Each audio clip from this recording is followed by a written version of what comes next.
Praise the Lord. ലേവ്യ പുസ്തകം 6-ാം അധ്യായം 1 മുതൽ 30 വരെയുള്ള തിരുവചനങ്ങൾ.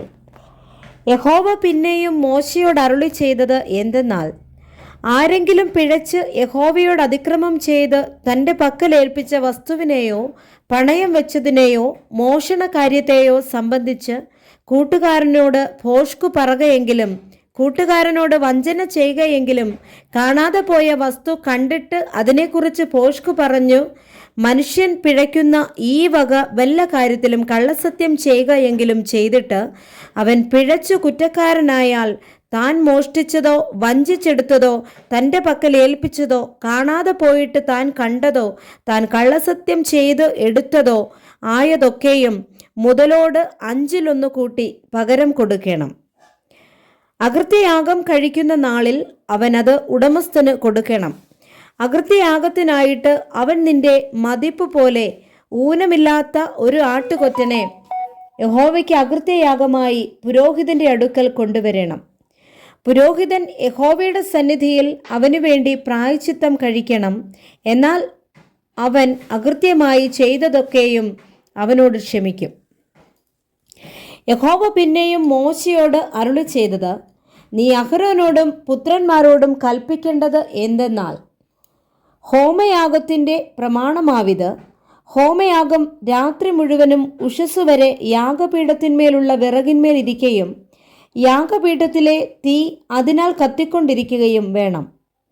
പുരോഹിതൻ പഞ്ഞിനൂൽ കൊണ്ടുള്ള അങ്കി ധരിച്ച് പഞ്ഞിനൂൽ കൊണ്ടുള്ള കാൽച്ചട്ടയാൽ തൻ്റെ നഗ്നത മറച്ചുകൊണ്ട് യാഗപീഠത്തിന്മേൽ ഹോമയാഗം ദഹിച്ചുണ്ടായ വെണ്ണീർ എടുത്ത് യാഗപീഠത്തിൻ്റെ ഒരു വശത്ത് ഇടണം.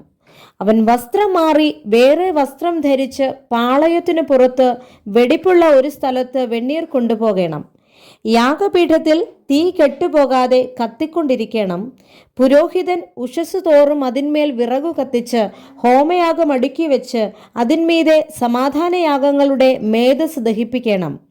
യാഗപീഠത്തിന്മേൽ തീ കെട്ടുപോകാതെ എപ്പോഴും കത്തിക്കൊണ്ടിരിക്കണം.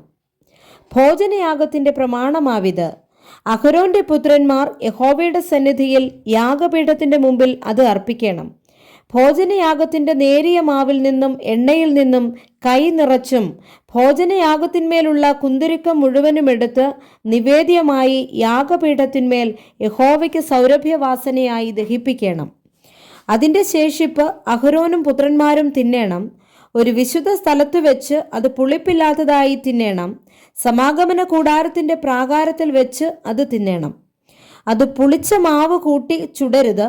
എൻ്റെ ദഹനയാഗങ്ങളിൽ നിന്ന് അത് ഞാൻ അവരുടെ ഓഹരിക്കായി കൊടുത്തിരിക്കുന്നു.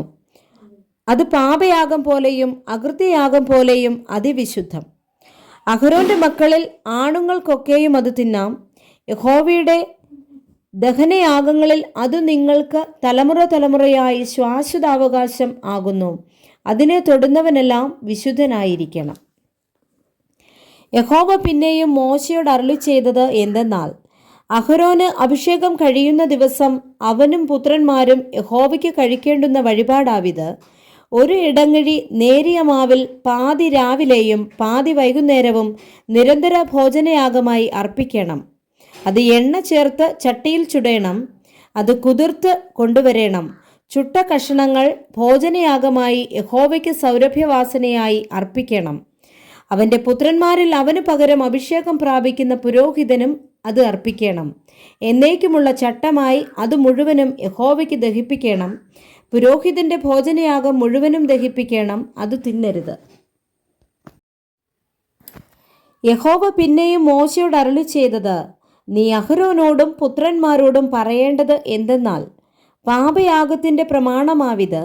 ഹോമയാഗമൃഗത്തെ അറുക്കുന്ന സ്ഥലത്ത് വെച്ച് പാപയാഗമൃഗത്തെയും യഹോവയുടെ സന്നിധിയിൽ അറുക്കണം. അത് അതിവിശുദ്ധം. പാപത്തിനു വേണ്ടി അത് അർപ്പിക്കുന്ന പുരോഹിതൻ അത് തിന്നേണം. സമാഗമന കൂടാരത്തിൻ്റെ പ്രാകാരത്തിൽ ഒരു വിശുദ്ധ സ്ഥലത്ത് വെച്ച് അത് തിന്നേണം. അതിൻ്റെ മാംസം തൊടുന്നവനെല്ലാം വിശുദ്ധനായിരിക്കണം. അതിൻ്റെ രക്തം ഒരു വസ്ത്രത്തിൽ തെറിച്ചാൽ അത് വീണത് ഒരു വിശുദ്ധ സ്ഥലത്ത് വെച്ച് കഴുകണം. അത് വേവിച്ച മൺപാത്രം ഉടച്ചു കളയണം. ചെമ്പുകലത്തിൽ വേവിച്ചുവെങ്കിൽ അത് തേച്ച് മഴക്കി വെള്ളം കൊണ്ട് കഴുകണം.